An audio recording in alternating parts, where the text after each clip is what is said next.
were getting tagged or the tenant got fined, we're looking for notice, when the police are visiting, an apartment. It doesn't have to get fined. I can stop my tenant from doing something or preemptive if I know they were there. So Mayor, are we on board as far as that computer system, or Where are we? what? Because I think that's the most important thing is right now is, that the landlords are communicating with the city on all fronts. On all times there's a visit.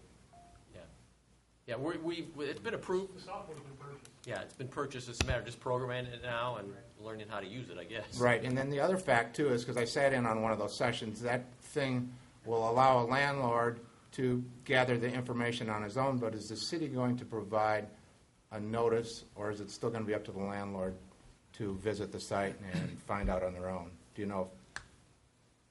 I'm not sure what the protocol will be. Yeah, that maybe you'd have to look at what the software is capable of. The There may software, be a way it will not. It will not.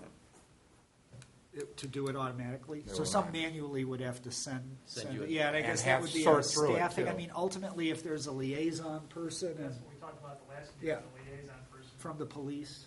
Would do the notification and Yeah. have the correspondence. But those things, aside from maybe an overarching policy directive or goal, those really, because if those incidents aren't triggering ones, those really don't relate to this, but yet they could help stave off ever getting to this level, Yeah, and I which think is that's what the your most point important is. thing is Yeah. to try to prevent it getting to this step. Yeah, right. Yeah. And Right. So that's something that that's we was would our need original to- intent of notifications. But those kinds of things you would never be worried about, like proving, because those wouldn't even rise to the level of a first time. No, we're not talking about improving. Right. We're talking about proving safety in the neighborhood. Yeah. And, No, right, you're and just talking about neighbor- getting respecting information neighbors' out. rights and Sharing I mean, information about visits to an address. Exactly. Yeah. Maybe for the purpose of this meeting, Mayor, we could leave it that Lance or George or both could send me something on your schedule next week, Yeah. and then I'll coordinate the arrangements on our end here. Right. Yeah, because I guess the thing would be, as to what, Mike, what you were saying is, you would want to know, let's suppose there was a report of loud music and disorderly and maybe drinking in relation to an address. Police get there, they find nothing. You would still like to know about that call, right? Exactly. That doesn't relate to the ordinance at all because none of the triggers are even remotely met, but yet you, as a property owner, would like to know that call was made. Exactly. It might be it might have been a false call, but you would want to know about it, right? Is that Exactly, Okay. and that's originally what we wanted to do is improve communication from Yeah. because right now there's typically no communication. so? We'll need to talk about how to deal with that, but that kind of thing really wouldn't be in the No, notice I just requirements. brought it up because I think it's You're know, talking one of the- protocol as opposed Yes. to protocol and communication as opposed to laws and ordinances. Exactly. And how we can work together as we get that software set up and what works and Right. what doesn't. I just didn't want to have that forgotten. Right. Okay. Yeah. We'll talk about how to deal with it. Okay, let's move on, and I'd like to get a discussion started on the two concepts of rental inspection and licensing options. We've talked about them a little. My goal would be to bang this out today in the next hour or so, and then we're looking, I know I'm jumping down the schedule at the next step, but I really believe that this is an issue that I think that the council needs to be in on the discussion because they're going to be the decision makers and need to be involved, I think, in the discussion. Because I feel probably with the rental inspection and the licensing, or whatever we want to call that we can vet that out here and we can beat it up to death. But once it gets to the council, we'd probably start from scratch one or square one. So I think that I'd like to get your input and your ideas and get some overviews as to what you see inspections looking like, what licensing might look like, and then our next meeting in maybe a month or 3 to 4 weeks would be with the joint council to discuss these. Council, take a look at a final product here and all the hard work you did and start to bang out what inspection might look like since they're going to be having to make that hard decision. We prepared, I'm sorry, George, go ahead. okay, well, we prepared three types of, or at least responded to, in regards to three types of ordinances in relation to inspections. The first really looks at inspection based upon complaint or on view happening to be on the property or being requested to be on the property, and that's what I believe is happening today. The city's code has adopted the International Property Maintenance Code, and that establishes certain standards, maintenance standards and enforcement standards. Doesn't really address inspections itself. The city code does address inspections related to building permits and also as to rooming houses and dormitories. But as to other residential properties, the city code doesn't address that. We could draft an amendment to the city code to specifically provide that inspections are limited to complaints or being requested to come on the property, or violations that are seen basically when the officials on the property or from outside the property, which is really what it is today. Yeah, I mean, the only thing I suppose you could add, you could take those provisions in the code that deal with inspecting under those circumstances and maybe adding a directive to staff, at least as a goal, to on a certain number of that each rental be visited at least once a year or something, or twice a year from the right of way, just to look for any issues, to try to enhance enforcement or to catch properties. Because right now there really isn't, staff really isn't expected necessarily or directed specifically through the council, through its ordinances or policies, to effectuate those on any regular basis. That you could have, like there are sidewalk inspection programs or something, you could have a rental inspection program that just focuses on things seen from the right of way. And then of course complaints you always respond to. And we recommended a sidewalk inspection program.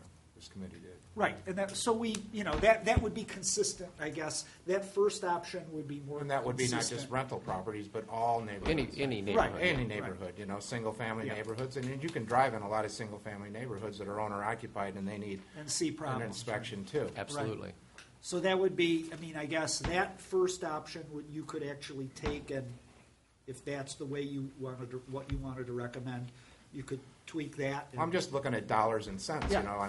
We have a 15% vacancy allowance already in town here, and I see it growing from the data that I'm collecting on daily rentals right now. So I don't know how you're going to support, from one industry or what, to have more inspectors going out to do this. So you have one industry that's hurting in town. So what do? Hurt them a little bit more? I don't know. It's a hard thing for us as a committee to understand. So Right. I understand that. Yeah, Bill? If I understand what George was initially referring to, which is what was circulated to the committee, which is a proposed revision to Section 104 of the International Property Maintenance Code, which explicitly states what is already common practice. Right. Which is That's correct. That's correct. Is that right? Yeah, that was the idea, because our sort of goal was to give, what is the broad parameter of possibilities as it relates to looking at properties for violations. And the way we saw it, there are three principal levels that you could use. Just- One is, go ahead. But just What to is finish this? the thought, I know where you're Yeah. going to go, but if that is the case, then speaking for myself, that makes sense. And as a long ago code official, if you don't have this, then you have that occasional discussion with a property owner who wants to know what your authority is. And you have to say, well, I've got these rules that we've been doing for a long time. And you go, well, can I see them? Well, they're just rules. Nobody is going to take that on face value anymore. So this basically says that the code official can, upon complaint or observation from public property, or with the permission of the private property owner, Right, make an observation about the condition of a property. right. So let's say a neighbor was complaining about the backyard of another neighbor. He could invite the city inspector on his property to go look into the neighborhood. Correct. The neighbor's backyard. Right. Yeah, and I think Bill's point was that this also makes it clear for someone as well. What you can't. What right do you have to do that? And you say, well, here's the authority. to the extent. It's clear, I mean, it would have been there, I think, anyway, but it makes it gives you something specific, and that, I think, is a good thing. And an alternative is, since the International Property Maintenance Code gives the code official authority to adopt rules and regulation, that the code official could adopt those rules internally. So that's the alternative. And maybe they're actually in effect at this point. That I don't know.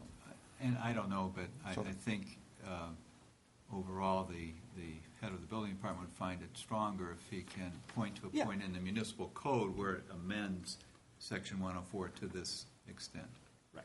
It makes it more official. So you're saying, because this doesn't look like very much, my next question is No. going to be, this is it? The next part is something else. The next part is something else, but this seems to be sensible. That is, I think, where we are today. Yes. Yeah. Okay. Chris, could I get something in? Yeah, please. Because we're about to turn into two lengthier documents, I think, and talk about those. But before we get to them, a bit of a circle problem was I'm not really sure where the impetus for those other two documents comes from. I realize I missed the last meeting. And looking at the minutes of the last meeting, I got the impression, and I have had the impression, that from a task force standpoint, they think that what we're doing now, clarified, is a reasonable thing to do. And the task force hasn't heard of a reason to go farther than that. We do have some data with the crime data. We put the nuisance data, the code enforcement data together, fire department data, and that. And that data I would not call as being conclusive, but it is data that was accepted by the task force. And in that data, the maintenance-related calls to properties were at both a gross level and a per rata level higher at owner-occupied than they were at rental. Right. And these provisions do seem to be aimed at rental. So in noting that, there doesn't seem to be data that we have that says that we need to go there. There may be another reason why, but we don't seem to have it here now. And the stakeholder comments that were collected by our consultants didn't indicate there was no loud voice in there for licensing at that time either. I think it was mentioned by one person out of the group. So I wouldn't want to interrupt later while we're into the details Right. of complicated documents. Yeah, I think, Brett, let me answer that, because we provided, I think what came out of it was Mark asked us to provide a full range of inspection and licensing documents, and it came out of the fact that we included in one of our rounds like the vacant structure ordinance, and even though you guys may not put that forward and you may not adopt it, you as a task force have sort of seen all the possibilities that are out there. And I think what Mark wanted was, when this gets to the council, rather than have the council ask for what are the options, and then you've never seen them before, Right. to have them come past your eyes, whether you reject them out of hand or not, you at least know what they're there, and you can say whatever you want about them. But so it's not like we were thinking there were specific things that would have supported these. It's more like, so you have a complete picture of what kinds of regulations are out there, from least restrictive to most restrictive, that we have seen, and then you based on your work. Yeah, I appreciate that. So that, I think, if that answers your question. Yep, it that's does. And while I have the moment, just on my checklist, from a housing authority perspective, from an agency whose buildings are already licensed and inspected Right. through HUD, and that, Right. I didn't see that there was a call out for housing authority properties here. That there is, it is a common thing to call them out and accept them, although I know it's not universal.